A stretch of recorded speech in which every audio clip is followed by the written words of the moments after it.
Corsa per cavalli di 4 anni, la sesta dall'Arcoveggio, sono in 9 al via: 1 Dubai Jet, 2 Dior Ducras, 3 Demone dei Venti, 4 Downtown AS, 5 Dylan Chris, 6 Daniela Coll, seconda linea 7 Dom Perignon, 8 Daniela V, 9 Dumane Dasti. Favori per Demone dei Venti, Antonio Di Nardo numero 3. Downtown AS l'alternativa principale numero 4, macchina che accelera in questo momento con Demone dei Venti che va subito a condurre e conduce nei confronti di Dubai Jet che serra sotto lungo la corda per arginare Dior Ducras. Rimane al largo invece Downtown AS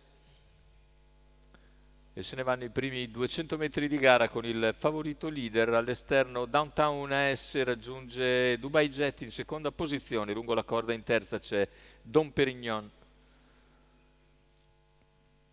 Primi 200 in 14,7, completamento dei 400 in 29,7.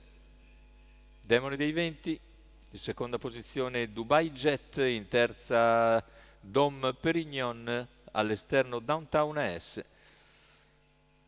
Con in schiena Dior Ducras, 600 completati in 44,9 e in vantaggio Demone dei Venti, procede tranquillamente, seguito da Dubai Jet, all'esterno Downtown AS, al largo anche Dior Ducras, seguito a sua volta da Dumane Dasti. Terza posizione lungo la corda per Dom Perignon, poi Daniela V. Gruppo chiuso da Dylan Chris e Daniela Coll. Se n'è andato il chilometro in 1,14,1.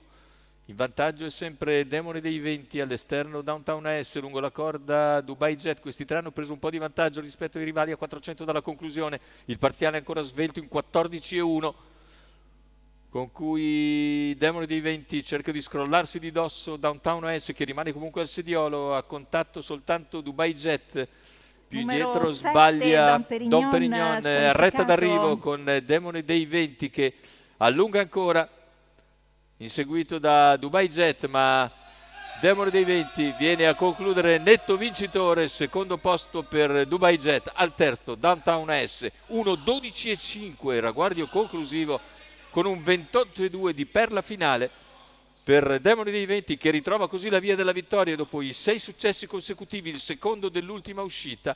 Oggi ritorna alla vittoria Demone dei Venti, Antonio Di Nardo per conto di Gennaro Casillo e della scuderia Spallina. Vince in canter, percorso di testa vincente, secondo posto per Dubai Jet, al terzo un ottimo Downtown AS.